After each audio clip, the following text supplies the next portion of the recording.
like it's because they don't know what it is. If you're in a crowd of 1,000, or your dad is in a crowd of 1,000, what is one thing that will, one or two things, it can be anything that your dad will have that will make you to pick him among the crowd. And this is the foundation of what we're going to be talking about, because you will find out a little bit how that relates to the topic of today. And before I get started, I understand that most people in life, I mean, even our kids, right?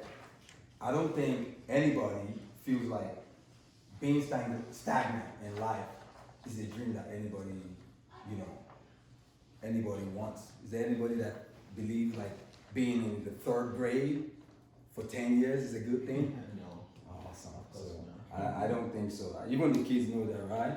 None of you want to be in the third grade. And that's one of the things I'm going to be talking about today, how we can move forward in life and make impact wherever we are, and making like leaving a mark. So in today's teaching now, one thing I want you to focus on today, because I want to make sure I really touch this, is the reason I wrote this down is when you leave this place, just maybe my goal is for you to be thinking about, you have, everybody here has a gift hidden inside of them, but you have not used them yet. And that gift that I'm talking about is your DNA, is what sets you apart. And thinking about how you can harness those gifts and bring it out and to impact your life is what I want you to get out of this. So I'll go further right now to kind of like talk about what I'm going to be talking about today, overview, so that you guys can have a little bit of picture of what I'm going to be talking about.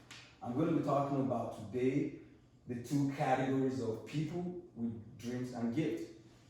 And on that one, I'll touch on these two topics. Then the next one is I'll be talking about 3 positions in life. The reason I'm showing yours for you, I said this part is geared towards you, so you have to pay attention, all right?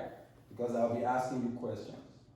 Then the second, phase is 3 positions in life. I describe them as where we are in life. So that's why I call them environment. You might find yourself in the midst of friends.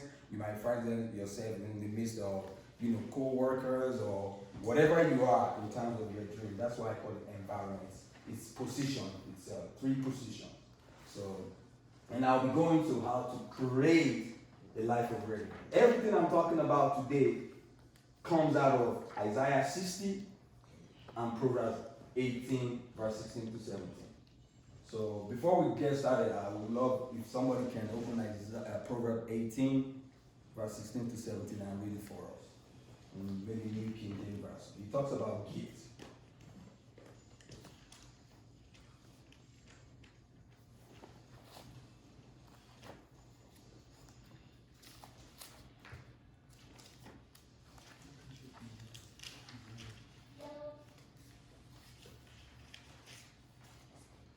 Anybody could? Okay, I'll say it right from my head. Say it. The gift of a man, right?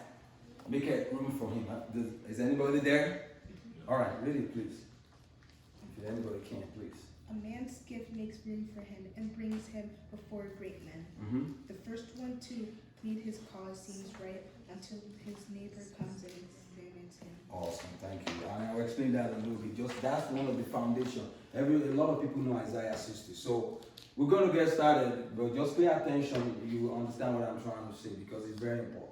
Because we're talking about how to go into this future, but we need to understand how our present, past, and future come together before we can know what we're doing. So firstly, we're going to start with the 2 categories of people. When it comes to dreams, gifts, and people, that I describe what there are 2 categories of people in life. And those 2 categories, number one of them is those who know their dreams. Think about people like Joseph. Everybody know the story of Joseph, right? Yeah. So Joseph was one of those. He had a dream. Who gave him that dream? God. Awesome, thank you. So that's the first thing. Even though in life, most people don't know you. We talk about the Bill Gates. We talk about the Elon Musk. We talk about a lot of things. Them, the owner of Amazon. Most of them don't know, because what they discover is they have something. Some of them left school, some of them finished school, but they are part of this group. And like I said, everything boils down to Isaiah 60, which is light, right? Everything I'm going to talk about came from light. They are light, all right? So, and those people are the ones we hear, when they have something, they will say, oh, what do you want to be in life? They know, I think I'm going to be this. They know, just like Joseph, right? So, the second part, and anybody guess, what the second part is? Gift. No, the second category of people. Yeah. Thank you. It's as simple as that. Those who don't know. And in that category, you'll find like some people that they have no idea what to do in life, right? And we see that a lot, right? People walk around life. When you go to, when I first got here, some people will say, oh, I went to school because I didn't know what to do. And sometimes I'll ask them, why? Why do you do that anyway? But why didn't you kind of figure out what to do? Some people are like, hey, what's your dream in life? They're like, I don't know. I haven't figured out. I'm sure many of you, of adults, have met some of those people. And that's the second category. And the reason why those two categories is important, we'll find out when we get to life. Does that make sense, right? So what are the two categories of people in life about dreams, about, gifts? The ones that know and the ones that don't know. Is that clear, right? All right. Now, let's move to the three types of positions in life. I call them like environment. And there's a reason I call them that. I already said it, where you find yourself in life. So, the first one is the present. Where we are right now, right? Does everybody agree? Like, where we are right now is called the present. There's another word that we always call it. The present position is often described as today. Do we all agree that, right? So, now, that's why I let that open. All right, today. We all agree it's also called today. Yeah. All right. That's where everybody is at right now. Whatever you do, you're in your today. So the number two position that I wrote down, which is, I call it an environment where you want to go, the position where you want to be. Like for example, if you're here, let's say when we were in Nigeria, that's why I call it environment and position. It's all the same thing. When we were in Nigeria, some people knew that that place was not a good ground, was not a good environment, was not a good position. They wanted to migrate to another place, right? So I call that place they wanted to go to, I called it like, oh, they wanted to go to the future, the developed world. So the second environment or place where people often go is called the future, which is where we want to go, your tomorrow, right? Do we all agree sometimes we call the future tomorrow, right? Yeah. Awesome. So let me write that down.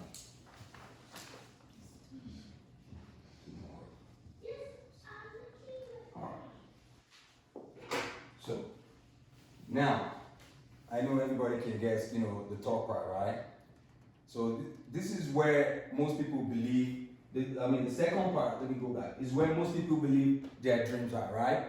If they want to achieve it, they don't know how to say, okay, my dreams, where everybody wants to go. They think their dream is waiting there for them in the future. That's why it's called future and tomorrow. All right, and I'm sure you all agree with that. So, the third position, which is very simple, the past. I'm sure everybody here a statement that says,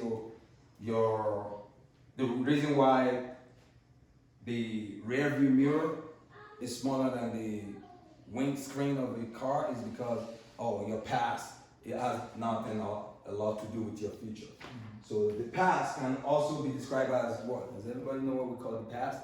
Yesterday. Thank you.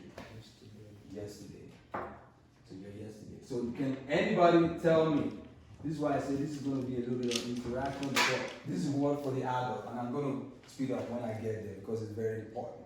And I'll link this one with that. So your yesterday, which one, and I'll ask somebody, I'll call somebody, which one would you say is the most important, is most critical out of these three? Let me see.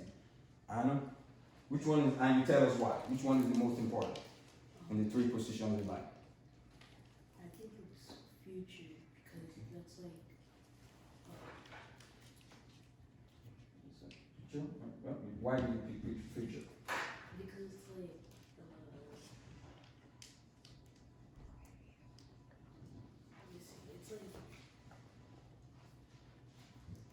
like where everybody wants to go, right? Oh, yeah, like that. Does anybody have any other thing to add? Timmy, you have any other thing to add? Today? Why did you Cheat. Okay. All right, Pastor Hernandez. Pastor, let me go with Pastor Hernandez. Yeah, I'd say today. Why do you pick today, sir? You can start new today and really you can have an impact this day. All right. Pastor Hernandez pick today. Anybody wants to, today?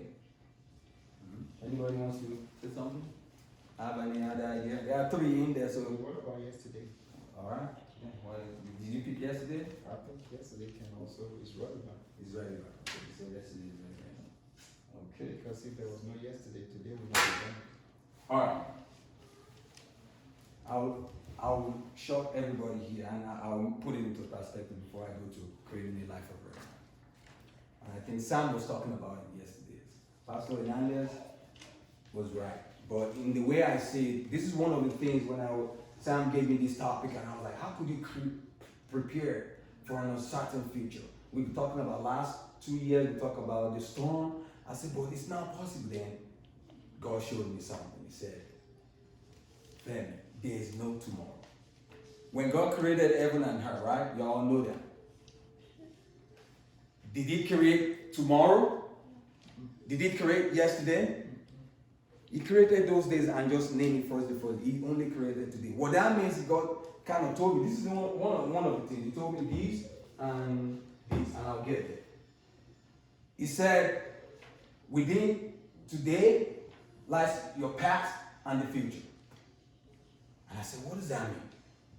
He said, be mindful of each day. It is the most critical in life.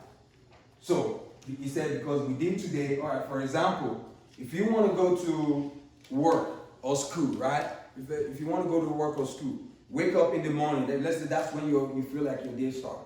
And you want to go to work. The moment you say you want to go to work, what do? Can anybody tell me? Just tell me, right? There's no wrong or right answer. What do? You said, To shower. you shower, right?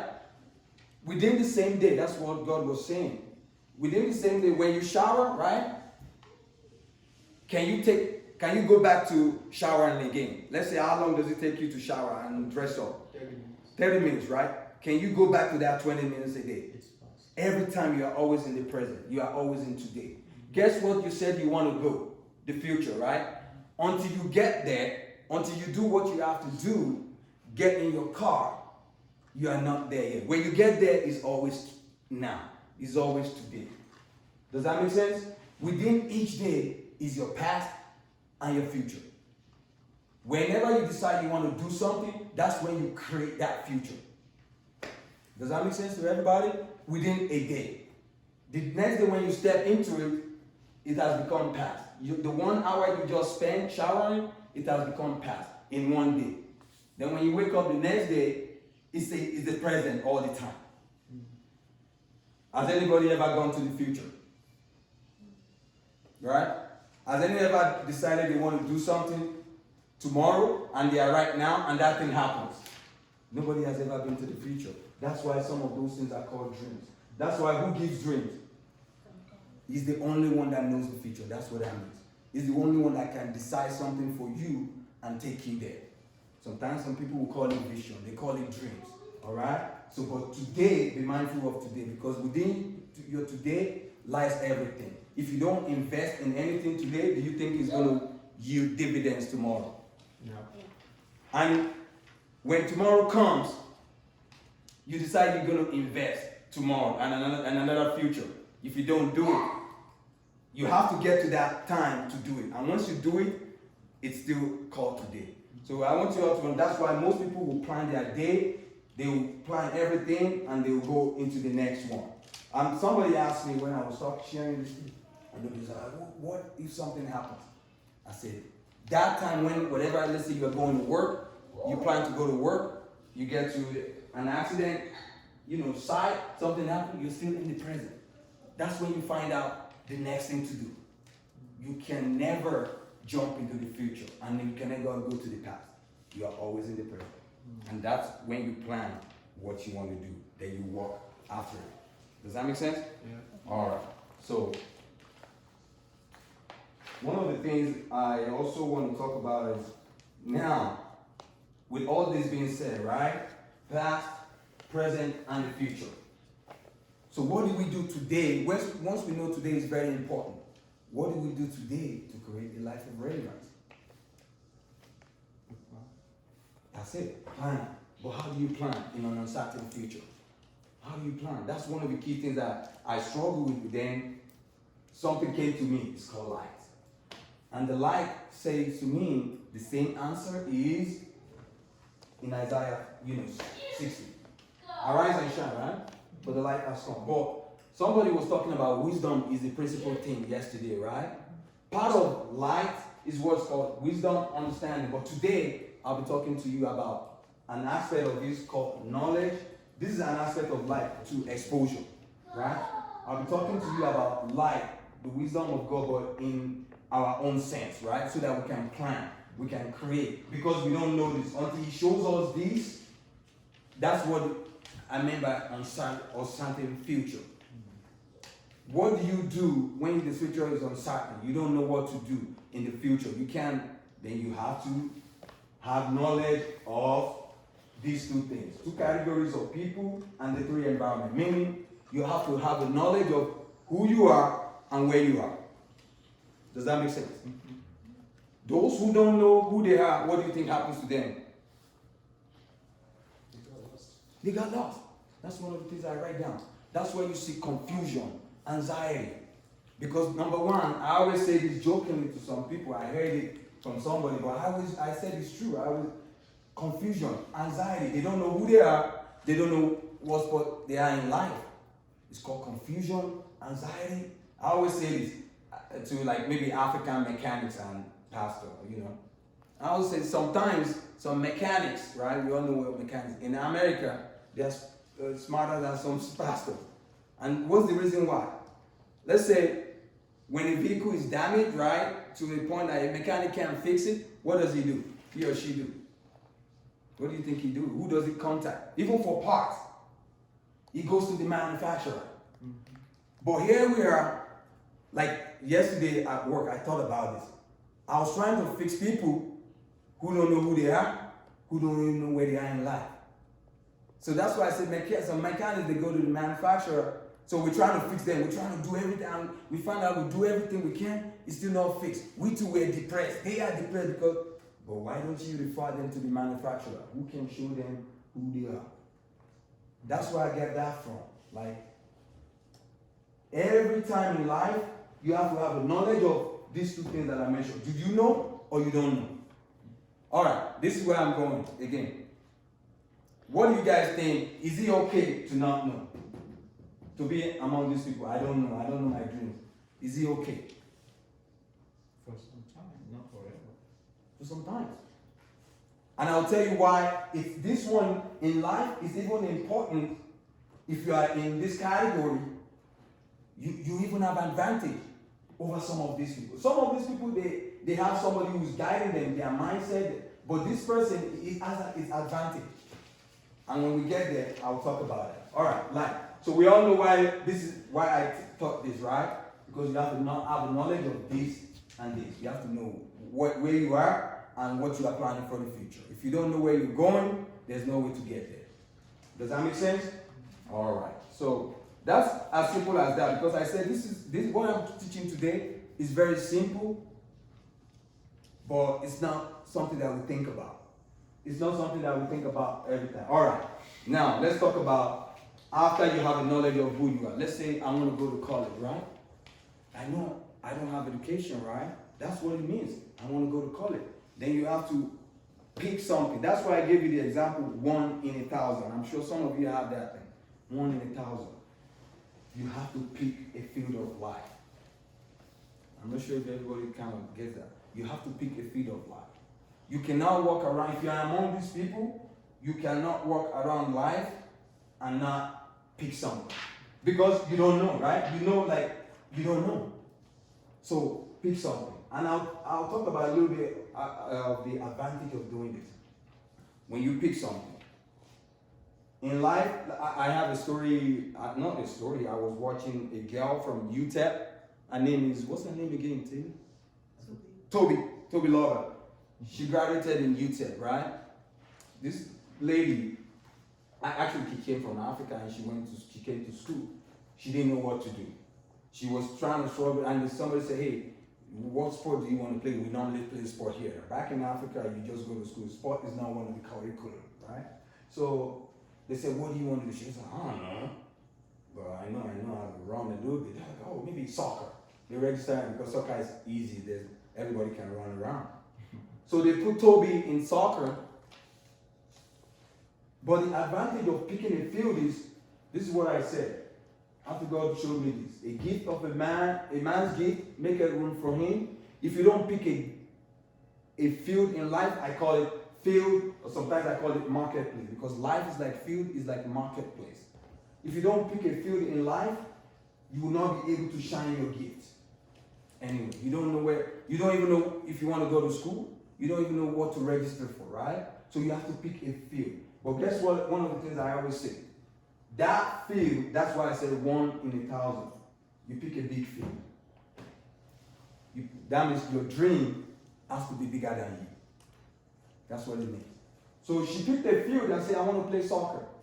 This is one of the advantages of when she started playing soccer. Every day. That's right. Every day. You have to go to practice, right? While you pick a field, let's say I pick a field, I want to be something. Anything. Just think of anything, guys. But let's say for me, I say, hey, I want to be a doctor. A doctor. Once you pick that field, don't forget, when I said when you wake up in the morning and you think about going to work, I said you just created a future, right? I said that.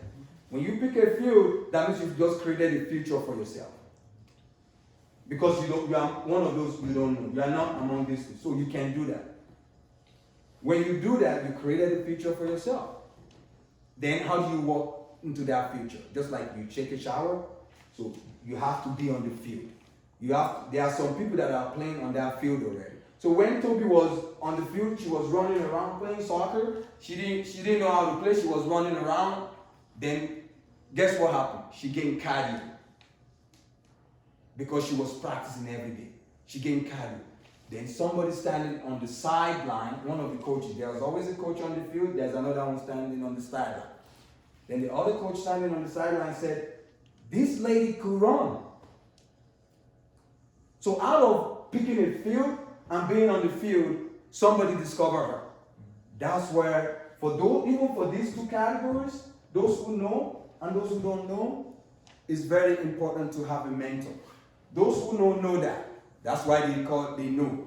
They know their dream, so they know where they're going. So they already know those who are already in their future, that's those who are going to be their mentor. If you want to be a mechanic, if you want to be a doctor, you can have a carpenter as your mentor.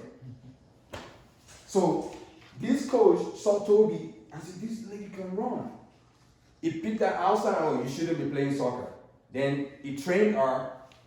And she started even doing organs because she has long legs, she could jump. I think she came third or something, and she won she went to this just recently completed Olympics, and she won something from nowhere. And that's the importance of, for those who don't know, to pick a field. Those who knows to find a mentor in their field. You got to do that because the future you are going, there's always, maybe I can't pick on any percentage, there's always a probability that somebody is there before you. There's always. All right? Does that make sense? So pick a field. When you discover who you are in this category, pick a field and be on the field. Now, the law of exposure. For adults, this is very important. The law of exposure. The law of exposure means shine your gift. Somebody asked me, how do you know your gift? We'll get there. But what I mean by the law of exposure is any field. Life is a marketplace, I said that. Life is like a field, right? Wherever you find yourself in life, wherever you find yourself in this world, right? You have to make sure you're contributing something. I always tell somebody, when we go out at work, to the gym, if we want to spend 1 hour, I'll tell them, I don't come here to talk for 1 hour. I don't. If I go practice, I want to make sure I learn everything I can. Out of committing yourself to that thing is where you can find your gift. That's why you find a lot of people who are not serious, even when they do something in life, you find out that they can't figure it out. Because they get there, if you're there, you have to be there. And you have to shine whatever you have. This girl shows up every day. She couldn't play soccer, but she kept running more than everybody. She kept pushing on until they found out, oh, you got no control. We can use you as a runner. So you got to commit. You got to shine whatever you have, whatever it is you have, you got to shine it into that field. Does that make sense? I hope it makes sense. That's what law of exposure means. Law of exposure, I did photography, but is an aspect of photography, right? And is an aspect of light too. What it basically means is, whatever is that, you shine your light into it. That's what it means. That means whatever you have, even though it doesn't have to be big, you don't have to have a big skill. But when you're there, show them whatever you have. I always say this to people, and I'll talk about it when I get to this one. Like, when you are in a place, like it happened to my daughter. She wanted to, register for soccer. They're like, oh, they didn't pick her when she did the trial. But somebody said, you could be a manager giving people drinks. And I'll talk about why that is very important when you don't even know what to do. But that person can be the best person to serve drinks. All right? So you cannot be in a field and not participate. And that's when God was showing me family. He said, in life, everybody is important, but not everybody is relevant. And I was like, what does that mean? He said, I'll give you an example. The recent COVID that happened, we were all watching Netflix at home. Some people that stay at home, right? And one guy, I forgot his name, maybe Dane or something. He owns UFC, MMA, one of the biggest things that took over even some of the key big sport like boxing, right? When COVID happened, Dana White, that's his name, Dana White discovered that he can do his sport in another place. But this is why God tells me, Femi, everybody in life is important or significant, but not everybody is relevant. So let me go give you an example. In the field of soccer, who do you think you need to make the game happen? Can anybody answer that? Who do you think you need to make the game happen in soccer? The players. Do you think you need the spectators to make the game happen? No. That's why when you get to here and here, you can tell. When you pick a field of play and you shine whatever you have, you're still on the field. Do people who are spectators, do they receive any trophy? That's why God said you have to be relevant in life. That means you have to be among the players. You have to put yourself among the players, not the spectators. So UFC happened, and the guy said they made more money or whatever his goal was, even during COVID. Because all he needed was just 2 fighters. That's what MMA, mixed martial art. He doesn't need the spectators. But they can hear it on Netflix, they can hear it on whatever, YouTube. But once it can bring people together, the game is going to happen. So whatever you are doing in your life, you have to know what is relevant and what is other things that are just important. They are important, but they are not relevant. That means they are not part of making your dreams and vision happen. The things that happen with friends, right? You are hanging with some friends, you have to know whether they are relevant to what you are doing or they are just spectators. Because what spectators do most of the time, in my own opinion, is make noise and clap. I hope that makes sense, right? Yeah. So be on the field, pick a field, shine your gift, and be relevant. That's what it is. Being relevant means once you know you are part of the players, you got to commit. You got to do what you got to do. I think think I already talked about Toby's story, right? And how much time do I have? Can I keep it? All right. So the last thing I'm going to talk about, because I said this thing is very simple, and I'll bring it all together with the quiz I gave you all. So another thing God gave me is the law of different value. When I talk to Sam, I think to make it put into perspective for people, it's called the law of different value or opposite additive. What does that mean? It's very simple. That law is very simple. Every time you are in a place, right? The law. Let me serve the law. The law says. Let me say what the law says. This is what, when I was meditating, God gave me this simply. Said, the law says the light is the only thing that shatters darkness. And what is the opposite of darkness? Gentlemen? Ladies? Light.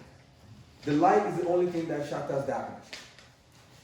And the light is different from darkness. They're two separate things. But guess what light does when it comes? It has value to everything. It is what brings exposure that I told you about. Without light, there's no exposure. So everything you are using here, knowledge to know who you are, is light. Isn't that right? Light. Right. Sorry, it's light.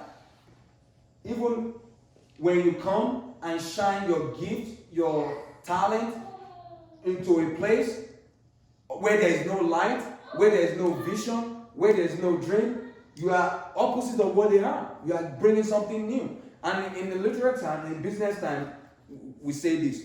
For those who are like business mindset people, I think one of the people that made, I think Hap will say the same thing, but I'll say what he said.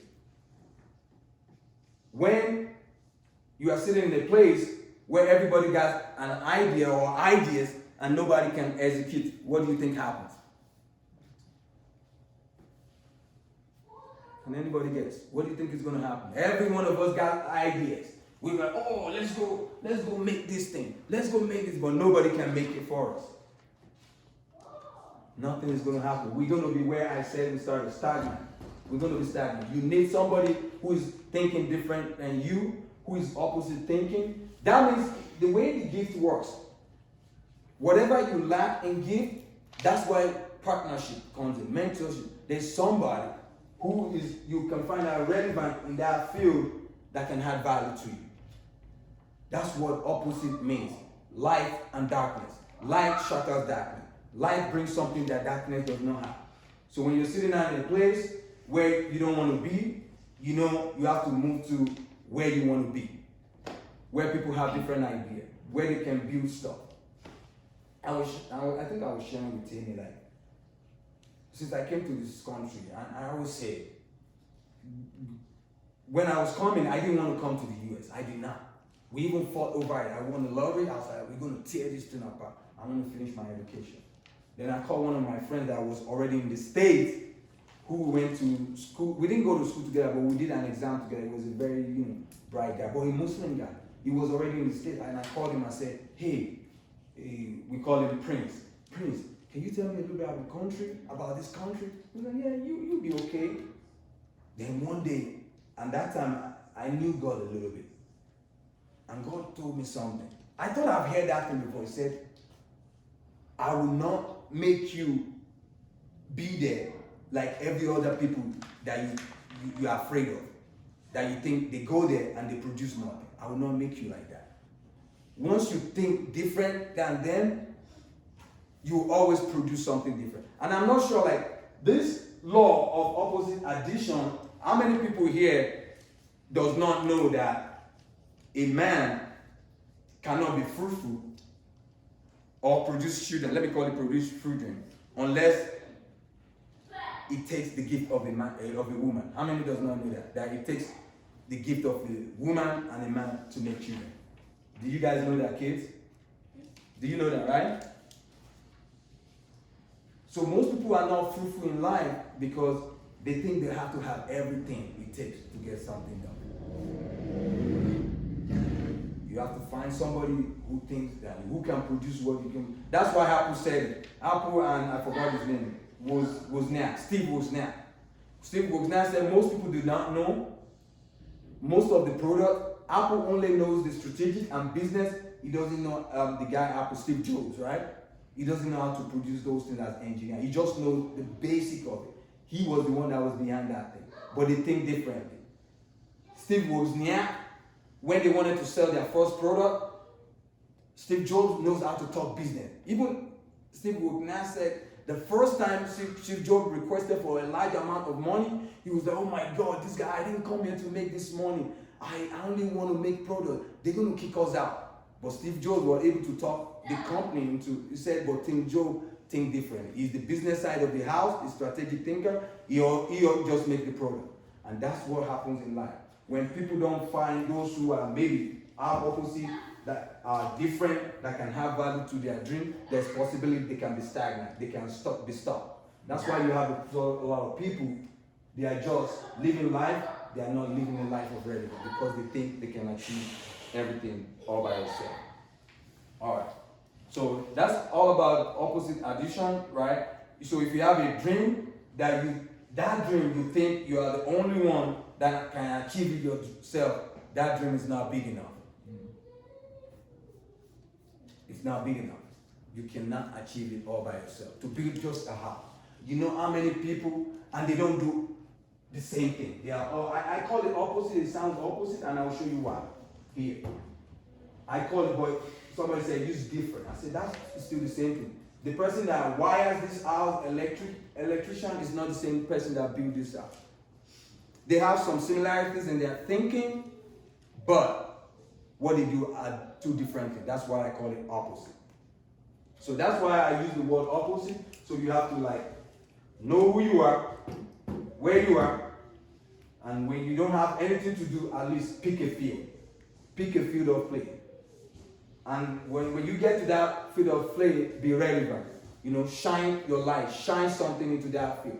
If you don't know how to play soccer, hands water how. Alright? So the law of relevance and significance says everybody is important in the field of life, not everybody is relevant. You got to know where you are. Alright? Think about it. Alright. So I think one of the things I think I talk about is you have to remember, in life, right? Sometimes you have to move in opposite direction of where you are. You have to. And that's why this is very important. That's why I call it opposite. You have to. Let's say that's why we designated these three positions. Right here, present. I'm in the present. So I'm not sure if anybody can see. If I'm here and I dream about going to work, I cannot go back to bed. Right? Remember, bed is your past. Remember, right? You woke up. And you remember that I know when you said you woke up and you wanted to go to work. Where's your work? I think I asked Andy